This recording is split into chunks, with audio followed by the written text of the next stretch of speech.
Kasama naman natin, Pinoy Big Brother, third big placer. We have here, Hello po. Colette! Aba, Hello? ayos. Ba't naging sweet girl bigla? Hello, hello po. Mga kapamilya, what's up? Grabe, Colette, finally won. Okay lang. Ay, Nagsingin na ba? na-overwhelm. Nagsingin na ba? Wala, hindi pa po talaga. Like parang ngayon, nag-guess, di kaliwat ka. Tingin ko pa po. Part of the big four and third big placer. Grabe, no? Ganun ba? Sa akin po, nung bata pa ako. Gusto ko kasi, mahilig kasi talaga ako magturo-turo, lalo na sa mga pinsan ko. Teacher kami. Dito kayo, para upo tayo. Tapos hanggang sa lumaki, gaya nga ng sabi nila, hindi naman totally na settle ka na sa isang pangarap lang. Pag lumaki ka, mag-iba-iba talaga yung pangarap mo. So parang may iba, bata pa gusto mag-teacher, teenager gusto mag-nurse. Tapos pagkalaki na, pag medyo mature ka na, syempre gusto mo naman yung mag-artista, ganun. Kasi may bago kang madidiscover talaga sa sarili mo. Galing. Pero nung bata ka talaga, ikaw yung, kumbaga, naging teacher-teacheran sa mga kapatid, kaibigan mo talaga ng mga bata. Na, grabe. Na, tapos, along the way, na-discover mo na parang, pwedeng mag-artista. Pero prior joining PBB, Colette, sino ba si Colette? Ano ba yung ginagawa mo? Ikaw ba nag-aaral? Ganyan? Paano? As koan, sorry, as kulit po sa, hindi ako siya nakapunta dito. Yes, yung nung hindi pa artista si Colette. Si kulit po ay kuan, mabuting bata. Oh, Mabuting bata. Pero, opo, masyado po siyang hardworking. Tapos, masyado masipag, kagaya naman yan, di ba? totoo. Masipag and hardworking naman Oo, talaga din talaga. hardworking. Pero, Colette, ikaw, paano naman yung naging, kumbaga, consideration mo sa pag-audition sa PBB? Ikaw ba, ikaw mismo yung may gusto or in-invite din ng friends, ganyan? Actually po, sa totoo lang po, gusto ko po mag-audition. Pumunta ako sa audition, tapos pagkita ko sa mga tao, hala, ang gaganda nitong mga tao dito. Sabi ko, atras na lang ako. Pero hindi pwede, kailangan ko mag-step. Kasi, Laban talaga. laban. Malay mo, di ba? So, sabi ko, okay lang, kung hindi ako matanggap, at least, may na ako na, Tinry, tinry. Wala namang masamang mag-try. Basta ginawa mo yung best mo, alam mo na ginawa mo yung best mo. Wala kang pagsisisihan talaga. Kumbaga, at least no regrets ka kasi, kumbaga, ginawa mo, nag-audition ka rather than na parang, sana pala tinry ko mag-audition, no? Balikan natin yung naging process. Sabi mo nga, ang daming mga itsura. Pero ano yung naging goal mo that time? Ikaw ba may gut feel ka na parang makakapasok ako ah? May ganun ka ba? Or talagang just go with the flow si Colette? May ganung gut feel po. May ganung gut feel po ako, pero gaya nga po ng sabi ko kay kuya, pinapangunahan po talaga ako ng negative ko na thoughts. Kaya doon po talaga ako talagang parang medyo pangit ba na something na, kasi may gut feeling ako pero pinapangunahan ako ng kaba ko na nagda-doubt ako sa sarili ko na baka hindi ka matanggap, ganun po, parang napangunahan pa ako ng kaba ko. So parang iba-iba na, naghalo-halo na yung mga nasa isip ko, kaya parang lumalabas, wala akong believe sa sarili ko. Grabe na. Pero I think that's pretty normal naman, especially kapag ka, kumbaga, nasa young age ka pa, na getting to know yourself pa. Pero pagka mga time na ganun, Colette, na parang nagda-doubt ka sa self mo if kaya mo, sino yung mga taong nasasandalan mo noon? Ano ba to? Gusto na ko. Yung mga tao pong sinasandalan ko po sa mga times po na gano'n. Siyempre yung pamilya ko tsaka yung friends ko po talaga, kasi sinasabi po talaga nila, naniniwala ako makakapasok ka kasi sa personality mo pa lang. Pasok na, sabi ko naman, sure ka? Marami kayang mga ganun mag-audition, tapos ako patayo-tayo na ako dun sa gilid. Ganun lang ako, simple lang ako na nag-audition lang, ganun. Matanggap talaga ako. So parang yun po, parang doubt, ganun. So parang, Kumbaga, hindi mo talaga kiniklaim sa self mo na, makakapasok ako. opo, hindi ko po talaga, rule ko po talaga sa sarili ko, huwag kang mag-expect, kasi kung mag-expect ka, masasaktan ka. Sasaktan kapag hindi nangyari talaga. Ang ginawa ko lang po talaga, gawin mo lang yan sa abot na makakaya mo. Hanggang sa kaya mo, gawin mo. Malay mo pala. So, yun, tinry ko. Do your best and God will do the rest talaga, sabi nga nila. Pero when the time na nakuha mo or na-receive mo na yung message na, Colette, you'll be part of this season's PBB, ganyan, ano yung naging reaction mo? ayos. Ang reaction ko po nung talagang masaya po talaga ako kasi excited ako na kinakabahan kasi papasok ako sa bahay ni Kuya. So parang sabi ko, ay, totoo ba to na makapasok talaga ako? So parang, okay, chill lang, huwag muna tayong madalos-dalos. Antayin muna natin, baka, gaya nga na sabi ko, pinapangalahan naman ako ng kaba, baka hindi yan totoo, baka ano Baka lang. fake news Oh, lang, baka fake, kumbaga. baka Oo. ganun. So parang sabi ko, ay, through the fire. Pero nung na-verify mo na parang, oo nga, legit from PBB nga itong mga kumukontak, sino yung mga taong una mong pinagsabihan? Siyempre, una ko pong pinagsabihin ang pamilya ko. Kasi bawal naman niyang sabihin sa Oo, kuan. totoo, kasama naman talaga yun, na Oo, bawal talaga. Bawal talaga siya sabihin. Sabihin mo, Colette, wala ka na. Tanggal ka na sa Colette, bibig. pasensya na.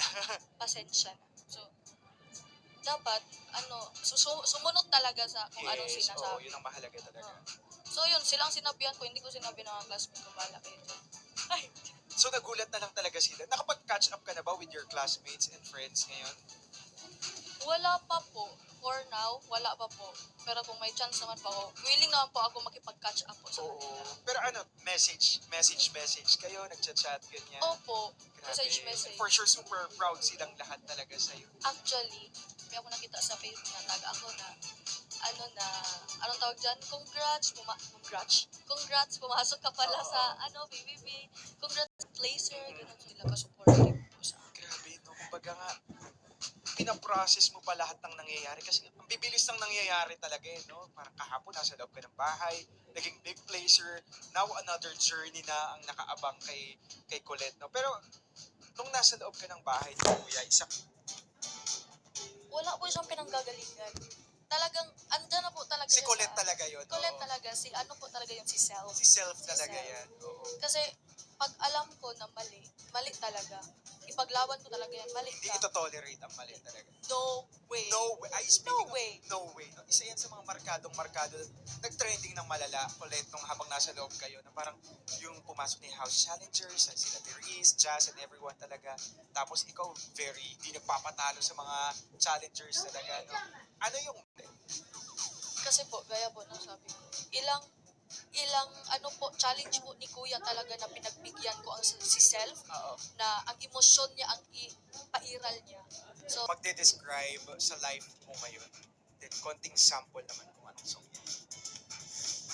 hala, Like, yung emotions na nararamdaman mo ngayon, ano ba yung favorite song as of the moment, ganyan. syempre po, as of the moment, ang favorite ko po is, syempre yung kanta ko, malamang. Ayan na nga, parinig. Ano ang una ba nun? Since the day that we met, I can't believe that we're meant to be together and whatever it is now. Alone without your love, alone without your touch, alone without the kisses on my forehead every night. I know for sure that everything will be alright. But no, you got cold. Will you still be there by my side? Oh no, I'm all alone again. No longer on my head. The tears are drying up with you not holding up my head. Palakpakan natin mga kapamilya, Colette, live sa kapamilya. Grabe Thank naman you yun. po. Sample pa lang yan, mga kapamilya, na mag-follow sila sa iyong mga social media accounts. And of course, your message to all your supporters out there. Guys, please follow my Facebook account, my IG, Instagram, and syempre my Twitter. And para doon nyo po ako makita or doon nyo po makita yung mga faceable ko doon. Oo. At ma-update kayo sa mga everyday life ko. Yes. Feeling ko mangyayari. Sigaw mo ulit yan, Colette talaga. Oo. Sino to? Si Maha. Kasi po talagang, actually sila naman po talaga, dalawa ni Sarah at ni Maha, talagang idol ko po talaga sila, super idol. Pero gusto ko po si Miss Maha, si Mama. Yeah. Talagang, feeling ko yung mga pakembot-kembot namin dyan, mga ganyan-ganyan, talagang tumpak talaga kaming dalawa. So, sana po, Mama ha, please. Ayan, Miss Maha Salvador ang gustong makasama sa dance floor, and of course, Popstar Royalty, Miss Sarah G, pagdating sa kantahan at sayawan din naman talaga. Next question, Colette. Next question tayo. So, eto. Aisa de Guzman. Wait lang ako. Sa napagdaanan mo sa buhay, ano ang kanta mo para sa sarili mo? Pwede mo bang kantahin? Hala, bakit po? Bakit parang nangyayari yung mga nangyari na talaga, no? Oo. Grabe sila, pero alam mo, grabe. Eto na lang siguro. Song ni Colette para sa batang Colette. Ganyan. Ay, meron ako naisip dito na kanta about sa buhay. Sige, go. Yung kantang Alon. Ay, Anong una nga niya? Sabay sa alon ng buhay, pag-ibig ko'y iaalay. Tumingin sa ulan, ulan pumapatak, bawat patak ng ulan, ikaw ang nasa isip. Parang walang kulit. grabe. Nako, alam mo, ito na, ituloy-tuloy na natin ang ating challenges. Ito naman, Colette, susubukin naman namin ang iyong galing pagdating sa aktingan. Aktingan Bisaya version. Naunsa na. So may papanoorin tayong clips ulit, pero ang twist, kailangan gawin mong Bisaya version ito. Ito yung linya in Tagalog, pero kailangan mo siyang i-translate in Bisaya, tapos dapat with emotions and all that. Okay? Nako, parang na-pressure is real si Colette, pero for sure, ready na yan, and lahat ng ating mga kapamilya ay ready na nga. I'm Kaya naman, ready. alam ko, There was never an us. Sarah G, ayan na nga. There will never be an us. Kaya please, huwag mo na akong dandiin.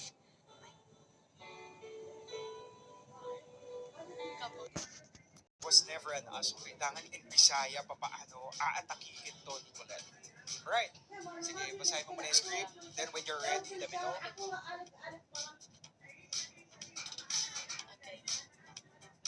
Okay po.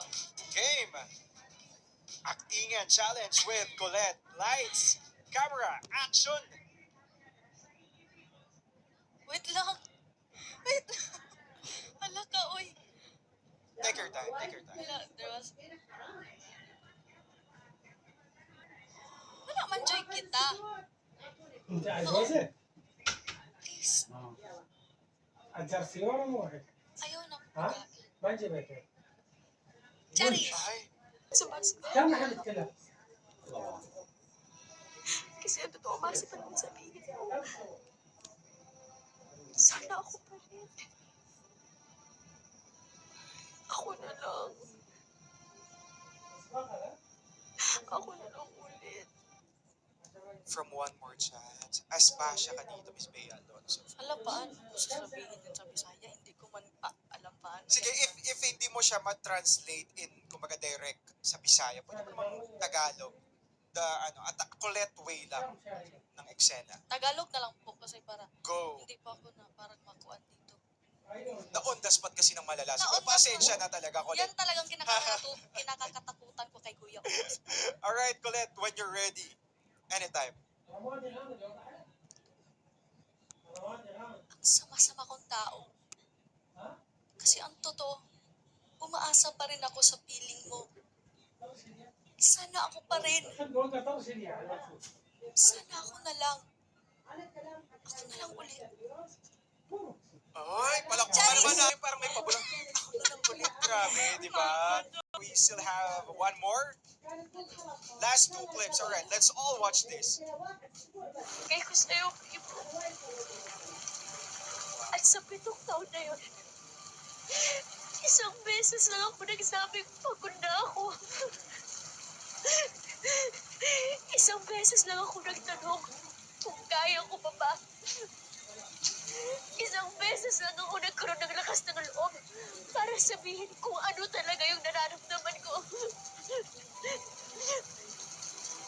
Na nasasaktan na ako. Na nauubos na ako. Isang beses, sa napakaraming beses na pwede ako sumuko, pero hindi ko ginawa. Ayan. Katrin. Wait lang.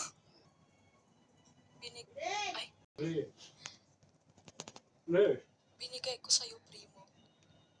At sa 7 taon na yun, isang beses lang ako pagod na ako.